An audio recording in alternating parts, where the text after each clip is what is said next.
যারা কোরআনের মাহফিল বন্ধ করে দিয়ে গুম আর খুনের রাজত্ব কায়েম করে তাদের ক্ষমতাকে দীর্ঘজীবী করতে চায়, এমন সিচুয়েশন যারাই তৈরি করে, তারা আবু জেহেলের উত্তরসূরি, আবু লাহাবের উত্তরসূরি, উতবা উতাইবার উত্তরসূরি, নমরুদ ফিরাউনের উত্তরসূরি। আল্লাহর কসম, মুসলমানের বাচ্চা হতে পারে না, পারে না, পারে না। আল্লাহ পাক বলেন, তাবারাকাল্লাযী নাযালাল ফুরকানা আলা আবদিহি লিয়াকুনা লিল আলামিনা নাযীরা। আমি আমার বান্দা প্রিয় মুহাম্মদ সাল্লাল্লাহু আলাইহি ওয়াসাল্লামকে জাতির জন্য এই জন্য প্রেরণ করেছি, লিয়াকুনা লিল আলামিনা নাযীরা, যাতে করে আমার নবী মুহাম্মদ সাল্লাল্লাহু আলাইহি ওয়াসাল্লাম জাতির লোকদেরকে কোরআনে কারীম দিয়ে নির্দেশনা দিতে পারেন, ওয়াজ করতে পারেন। قد جاءتكم موعظة من ربكم وشفاء لما في الصدور وهدى ورحمة للمؤمنين। ও মানব জাতির লোকেরা, আমি আল্লাহ তোমাদের জন্য কোরআন পাঠালাম, তোমাদের জন্য নবী পাঠালাম। এই কোরআনটা এমন একটি কিতাব যা হচ্ছে একটি মাওয়েজা, এটা হলো একটি নসিহতনামা। 2 নম্বর, আল্লাহ বলেন কোরআনে কারীমটা হচ্ছে শিফাউল লিমা ফিস সুদূর। এই কোরআনটা হলো একটা অন্তরের রোগ নিরাময়ের কিতাব, একটি শেফার কিতাব। ওয়াহুদা ওয়া রাহমাতুল লিল মুমিনিন।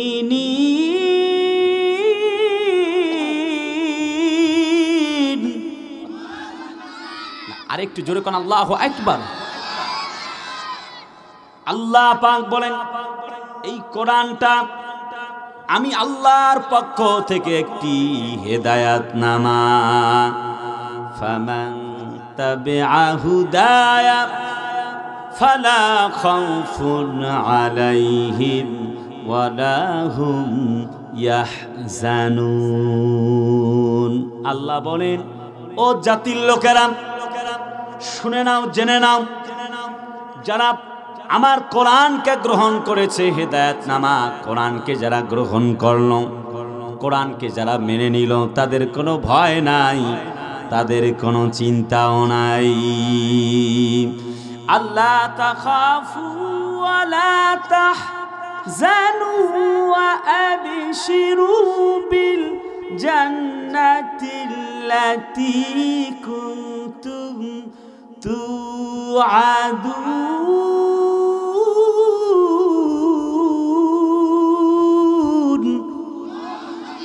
জোরে কোন দেখি আল্লাহু আকবার।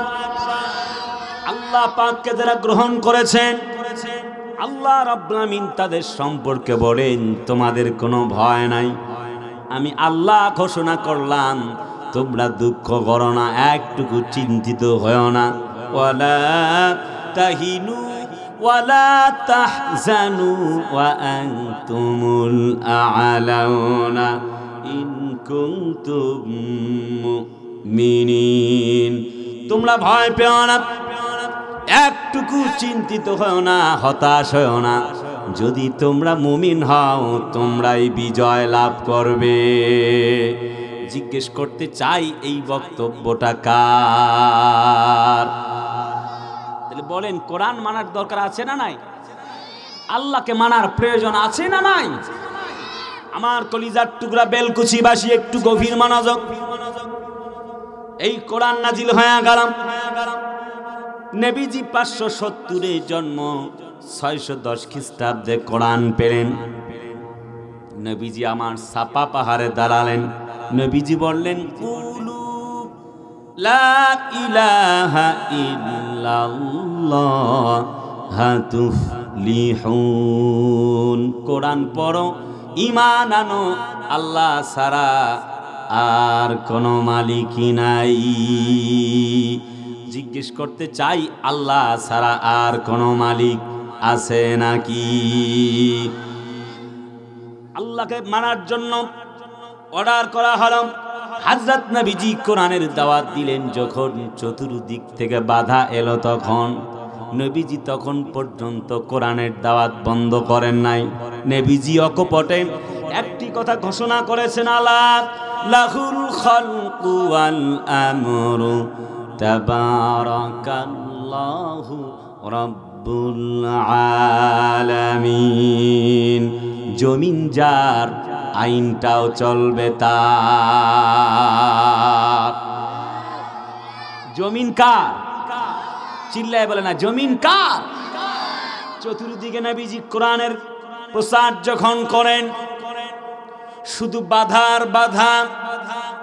নবীজি হুনায়নের যুদ্ধ থেকে যখন ফিরছেন, কোরআনে কারিমের আওয়াজ বুলন্দ করার জন্য নবীজি আমার কোরআনের নবী দাওয়াত দেন। ইসলামের চতুর্থতম যিনি কলেমা গ্রহণ করেছেন, হযরতে উসমান রাদিয়াল্লাহু তাআলা আনহু, প্রথম ইসলাম গ্রহণ করেছেন নিজের স্ত্রী। নবীজি বললেন, ও খাদিজা রে, এখন থেকে শুধুমাত্র তোমার আমি স্বামী নয়, আমার কাছে আল্লাহর কিতাব এসেছে, কোরআন পড়ো, ঈমান আনো, আল্লাহ ছাড়া আর কোনো মালিকই নাই। হযরত খাদিজা বলেন, দীর্ঘ 15টি বছর আপনার সঙ্গে ঘর সংসার করি, 25 বছরে আপনার সঙ্গে আমার বিয়ে হয়ে গেল, এখন আপনার বয়স 40 ইয়ার্স ওল্ড, 40 বছর। নবী গো, আপনার সঙ্গে আমি যতটুকুন চলেছি, ফিরেছি, খেয়েছি, ঘুমিয়েছি, আমার কাছে মনে হয়েছে কেমন জানি আপনি কোনো সাধারণ মানুষ হবেন না, নিশ্চয়ই আপনি আল্লাহর নবী হবেন। এক মুহূর্ত দেরি করতে চাই না, কলমা পড়ে মুসলমান হয়ে গেলাম। আল্লাহর নবীর স্ত্রী কলমা পড়েছেন। 20 বছরের বন্ধু আবু বকর রাদিয়াল্লাহু তাআলা আনহুম আজমাইন কলমা পড়ে নিলেন। ওমর কলমা পড়েছেন। হযরত ওসমান রাদিয়াল্লাহু তাআলা আনহু কলমা পড়েছেন। ইসলামের চতুর্থতম ব্যক্তি হযরতে ওসমান রাদিয়াল্লাহু তাআলা ইসলাম গ্রহণের দিক থেকে চতুর্দিক থেকে নির্যাতন চলে। হযরত ওসমান হযরত বিশ্বনবীর 2 কন্যাকে বিয়ে করেছিলেন। জীবন চলে যায়, একটি মুহূর্তের জন্য আল্লাহর নবীজি ইসলামের ছায়া ত্যাগ করে নাই।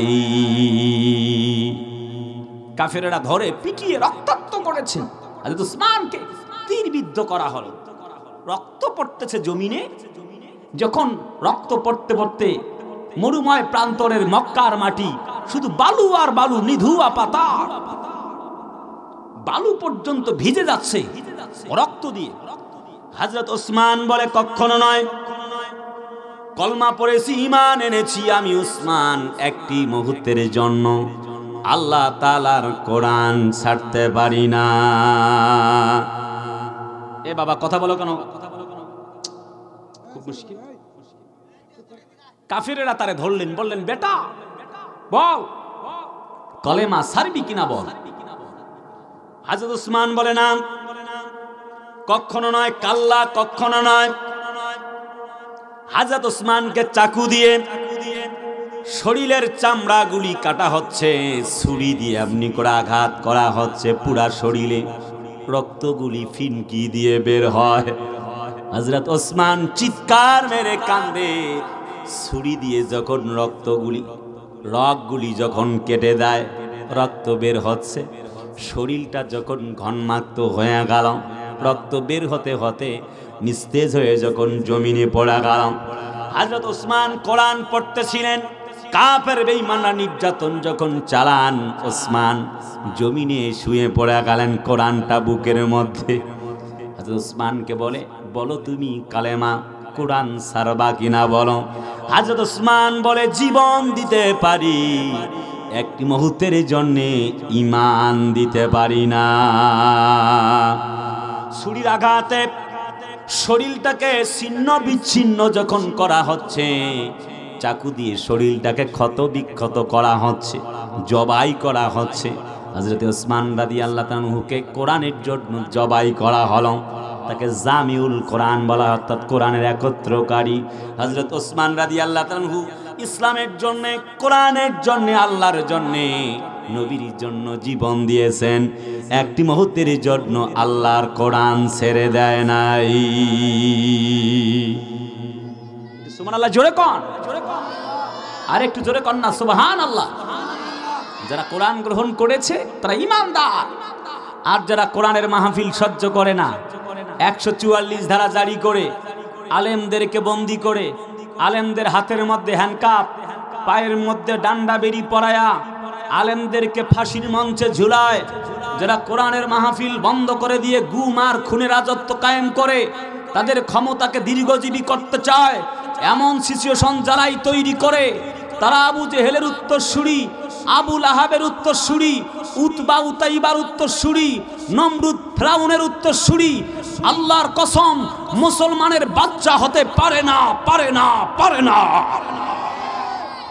ঠিক কি না?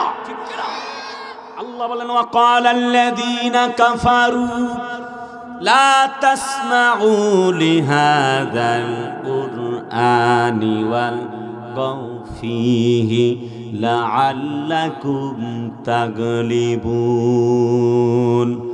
জোরে বলুন আল্লাহু আকবার। আল্লাহ বলেন, যারা কোরআনের মাহফিলে বাধা দেয়, কোরআনকে ব্যান করতে চায়, আল্লাহ বলেন, ও জাতির লোকেরা শুনে নাও, জেনে নাও, লা তাসমাউ লিহাযাল কোরআন। নবী যখন কোরআন পড়েন, আজান দেন, চতুর্দিক থেকে বাধা দিয়েছিল আবু লাহাব, উতবা সাহেবার গোষ্ঠী,